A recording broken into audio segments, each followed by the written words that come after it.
கிறிஸ்து இயேசுவுக்குள் அன்பான உடன் விசுவாச பிள்ளைகளே, மீண்டும் ஒரு புதிய விடியலை காண்பதற்கு நம்மை அழைத்த தேவனுக்கு கோடான கோடி ஸ்தோத்திரங்களை ஏறெடுத்து, தேவ சமூகத்தில் வந்திருக்கிற உங்கள் அனைவருக்கும் இந்த செவ்வாய்க்கிழமையின் காலையின் வாழ்த்துக்களை தெரிவித்துக் கொள்கிறேன். கர்த்தர் நம் அனைவரோடு கூட இருப்பாராக. இந்த நாளிலும் தேவ சமூகத்தில் நாம் ஒரு நல்ல சத்தியத்தை கேட்க இருக்கிறோம். ஆண்டவர் சொல்லுகிறார், செய்த தவறுகள் யாவற்றையும் மனுக்குல மக்களாகிய நமக்கு மன்னிக்கிற தேவன் நம் தேவன். அந்த தேவன் இன்றைக்கு 2 சம்பவங்களை, ஒருவர் செய்த தவற்றை, அந்த தவற்றுக்காக அவர் தண்டனை பெற்ற அந்த தண்டனையிலிருந்து, வியாதியிலிருந்து ஆண்டவர் அவனை சுகப்படுத்தி மன்னிக்கிறார். இன்னொன்று, செய்த தவற்றை மக்கள்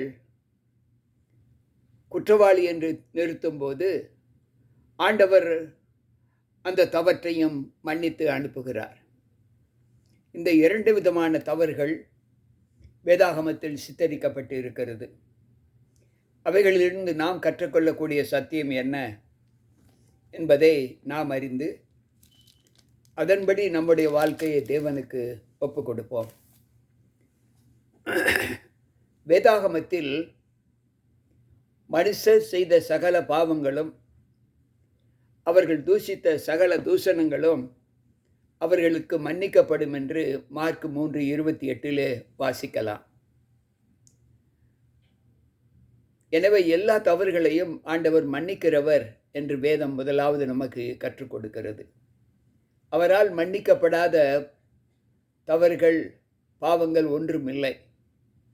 ஆனால் மன்னிக்கப்பட்டதற்கு பின்பு, நமக்கு மன்னிப்பு அவர் கொடுத்ததற்கு பின்பு நாம் அந்த தவற்றை மீண்டும் செய்யாதிருக்க வேண்டும் என்பதுதான் இந்த நாளுக்குரிய போதனை. அதில் முதலாவது நபர் யார் என்றால், ஒரு பெதஸ்தா என்று கிரேக்க பாஷையில் சொல்லப்பட்ட ஒரு குளத்தின் அருகே படுத்து கிடந்த ஒரு நோயாளி. 38 வருடமாய் தனக்கு நடக்க முடியாத ஒரு சூழலில் இருந்த அந்த நபர் அந்த குளத்தில் கரையா வாசலிலே படுத்து கிடக்கிறார். 38 வருடமாய் இருந்த அந்த மனிதர் என்றால், அவரை போவோர் வருவோரெல்லாம் பார்த்து கொண்டு தான் இருந்திருக்கிறார்கள். அந்த நாட்டின் ஆலய தலைவர்களும் அங்கு அவரை பார்த்து கொண்டு தான் இருக்கிறார். அவர் சப்பானி. அவருக்கு யாரும் உதவி செய்வதற்கு வரவில்லை. ஒருவேளை அவர்களுடைய இளைஞர் பந்துக்கள் கூட வரவில்லை. எல்லாம் அவரை அப்படியே விட்டுவிட்டார்கள்.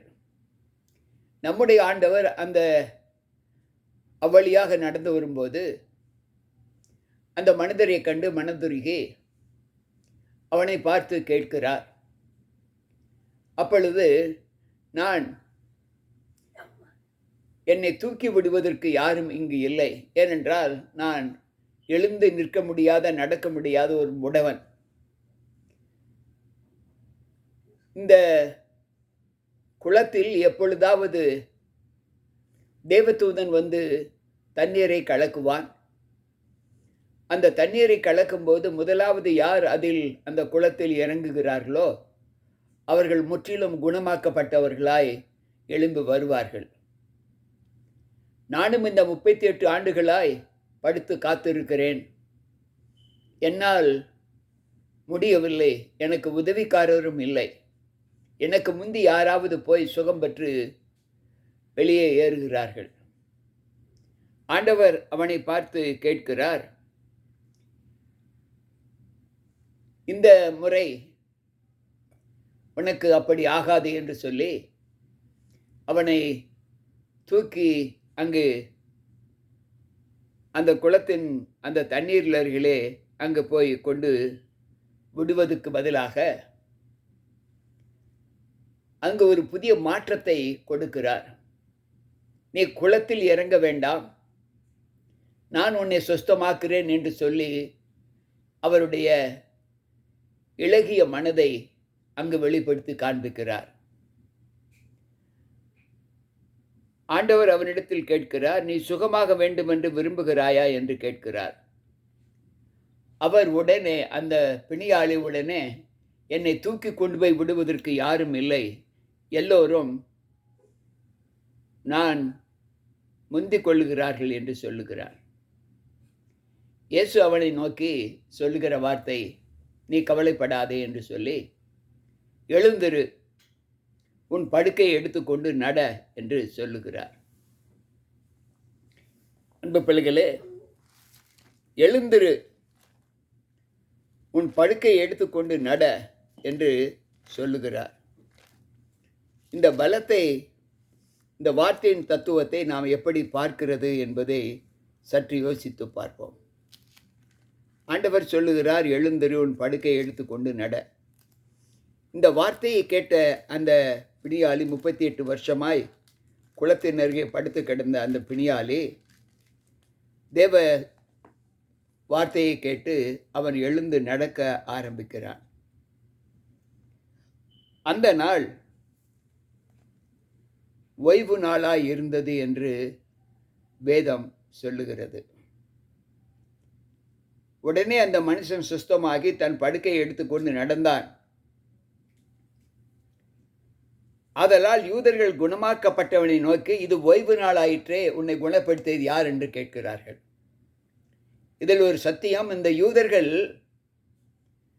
அவன் 38 ஆண்டுகளாய் அந்த குளத்தினரே படுத்திருந்ததை பார்த்து கொண்டுதான் இருந்தார்கள். அவன் யார் என்பது அவர்களுக்கு நன்றாக தெரியும். ஆனால் அவன் குணமாக்கப்பட்டது ஓய்வு நாள் என்று அறிந்து அவன் மீது குற்றம் சுமத்துகிறார்கள். உன்னை யார் சுஸ்தப்படுத்தினது? அவன் சொல்லுகிறான், எனக்கு யார் என்று தெரியாது. உன் படுக்கையை எடுத்துக்கொண்டு நட என்று சொன்ன அவர் வார்த்தையிலே ஒரு வல்லமை, கம்பீரம் இருந்தது.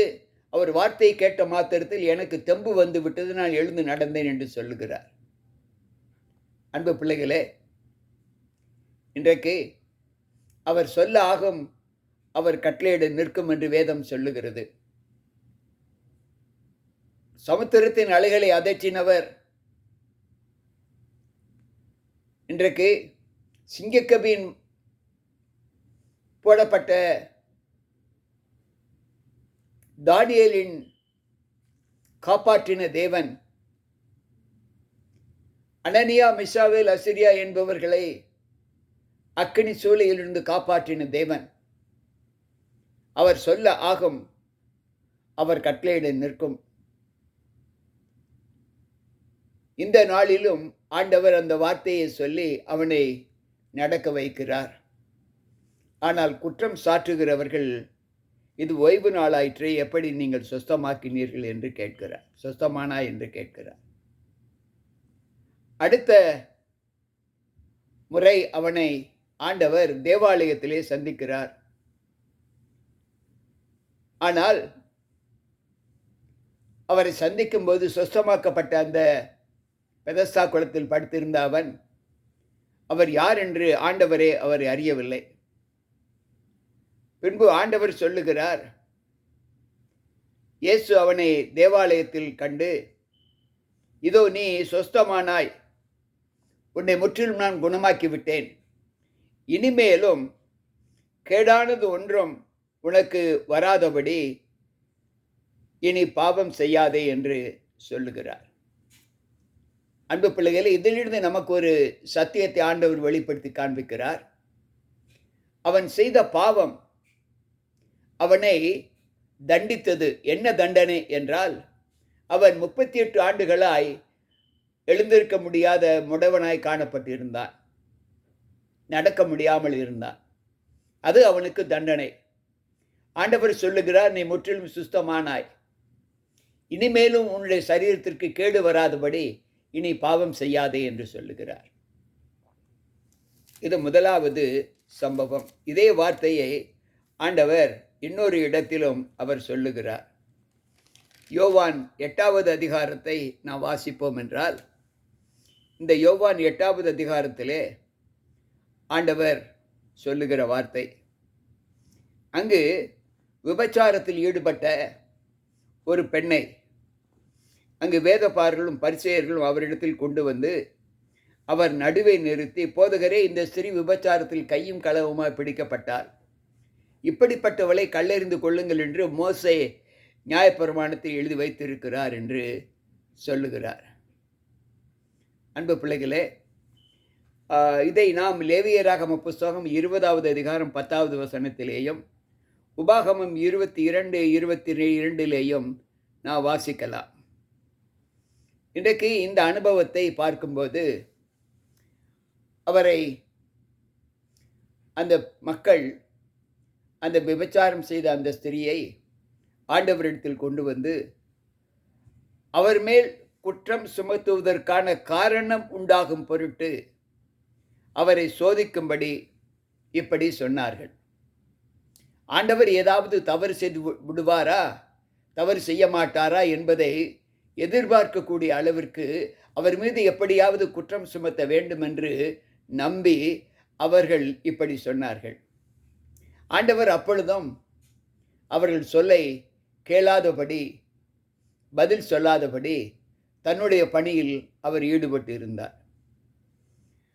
அவர்கள் ஓயாமல் அவரை கேட்டுக்கொண்ட போது அவர் நிமிர்ந்து என்றால் அதுவரை குனிந்து இருந்த தேவன் நிமிர்ந்து, இங்கே நிற்கிற உங்களில் யாராவது பாவம் செய்யாமல் இருந்தால் அவள் மீது முதலாவது கல்லெறிய கடவன் என்று சொல்லுதி மறுபடியும் குனிந்து விடுகிறார். பின்பு அங்கிருந்த மக்கள் எல்லோரும் அங்கு கல்லெறிவார்கள் என்று அந்த பெண் நினைத்திருக்கலாம், ஆண்டவரும் நினைத்திருக்கலாம். ஆனால் அவர்கள் அதை கேட்டு தங்கள் மனசாட்சியில் குத்தப்பட்டவர்களாகி பெரியோரும் சிறியோர் முதல் ஒவ்வொருவரும் போய்விட்டார்கள். இயேசு தனித்திருந்தார், அந்த ஸ்திரீ நடுவே நின்றார். இந்த வார்த்தையை கேட்ட பெரியோர்களும் சிறியோர்களும் தங்கள் இருதயத்தில் குத்தப்பட்டவர்களாகி, அன்பு பிள்ளைகளே, ஒரு மனமாற்றத்தை ஆண்டவர் அந்த சத்தியத்தில் நமக்கு சொல்லுகிறார். நான் செய்த தவறு, என்னை வேத வாக்கியம் நீ தவறு செய்து விட்டாய் என்று சுட்டி காட்டும்போது நான் ஒரு மனமாற்றம் அடைய வேண்டும், இருதயத்தில் குத்தப்பட்டவனாக காணப்பட வேண்டும். இன்றைக்கு அந்த குற்றம் உணர்வு இன்றைக்கு அநேகருக்கு வருவது இல்லை. இந்த போதகர், இந்த மூப்பர் என் மீது வேண்டுமென்றே குற்றம் சாட்டுகிறார் என்ற அந்த குற்றச்சாட்டு உணர்வு தான் வருகிறதே தவிர இது செய்தது சரிதான் என்பதை உணரக்கூடிய மனப்பக்குவம் வேண்டும்.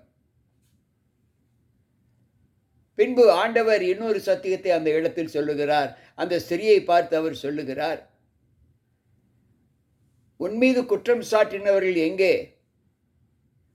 இங்கே நின்றவர்கள் ஒருவரும் உன் மீது குற்றம் சாட்டவில்லையே.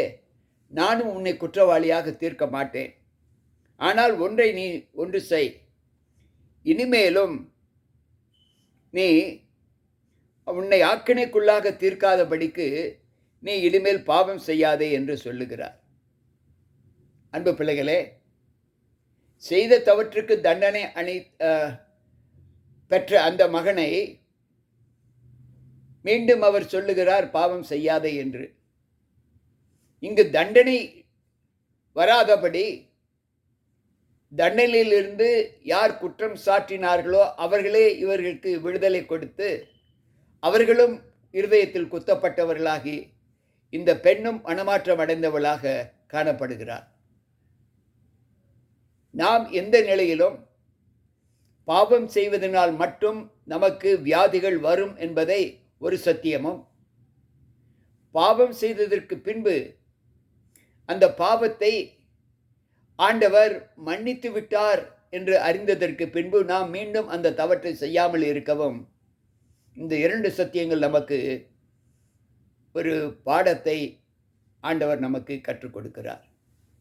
கேட்டுக்கொண்டிருக்கிற நாமும் இந்த அனுபவத்திலே நம்மை வளர்த்து கொண்டால் நாம் ஆண்டவருக்கு எவ்வளவு பெரிய சாட்சிகளாக இருப்போம் என்பதை நாம் நன்கு உணர்வோம். சாவுக்கு ஏதுவான இந்த சரீரத்தின் மீது இனிமேலும் பாவம் ஆழக்கூடாது என்று பவுல் பக்தன் சொல்லுகிறார். அன்பு பிள்ளைகளே, ஆண்டவருடைய நோக்கம் நாம் எல்லோரும் பாவ சேற்றில் உழந்தவர்கள். எனவேதான் ஆண்டவர் இந்த லோகத்தில் வந்தார். நம்மை மீட்டுக் கொள்வதற்கு. நாம் இவர்களை இப்படியே விட்டுவிட்டால் சத்துரு இந்த லோகத்தை கெடுத்து விடுவான் என்று சொல்லி நம்மில் ஒருவராக அவர் ஜென்மம் எடுத்து இந்த லோகத்திற்கு வந்தார். எதற்கு என்றால், இழந்து போனதை தேடவும் ரட்சிக்கவுமே மனுஷகுமாரன் வந்தார். லூக்கா 19:10 சொல்லுகிறது.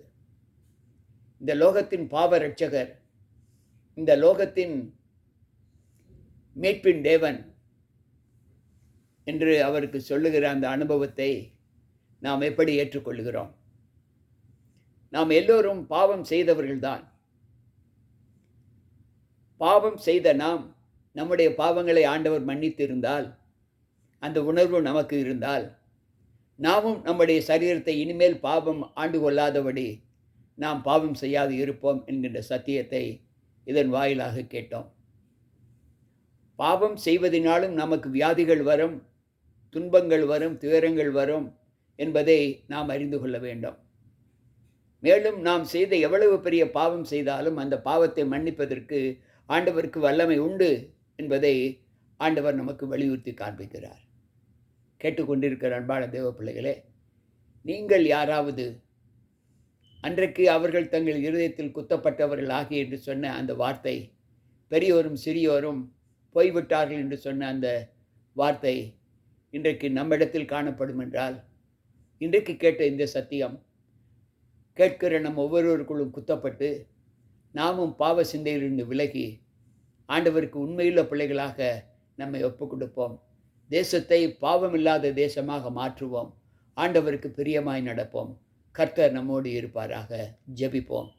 அன்பு ஆண்டவரே, உம்முடைய வார்த்தைகளை கேட்ட எங்கள் ஒவ்வொருவருக்குள்ளும் உம்முடைய கிருபை இருந்து இந்த நாளில் 2 விதமான சத்தியங்களை எங்களுக்கு நீர் கொடுத்தீர். அந்த சத்தியத்தை நிமித்தம் நாங்களும் ஆண்டவரே உம்மை அண்டி ஜீவிக்கிற அனுபவத்தோடு எங்களை உம்முடைய கரத்தில் ஒப்புக் கொடுக்கிறோம்.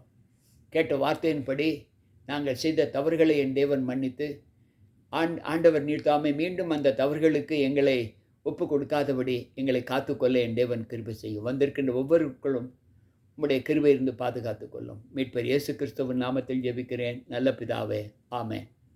அன்பு பிள்ளைகளே, கேட்ட சத்திய வார்த்தைகள் நம்முடைய ஆவிக்குரிய வாழ்க்கையிலே நமக்கு மிகுந்த பலன் கொடுக்கக்கூடியதாக இருக்கும் என்று நான் கர்த்தருக்குள் நம்புகிறேன். மீண்டும் நாளை சந்திப்போம். தயவுகூர்ந்து சப்ஸ்கிரைப் செய்யாதவர்கள் தயவுகூர்ந்து சப்ஸ்கிரைப் செய்யும்படி உங்களை கேட்டுக்கொள்கிறேன். உங்கள் போதகர் ஜி.கே. ராபர்ட். ஆமென்.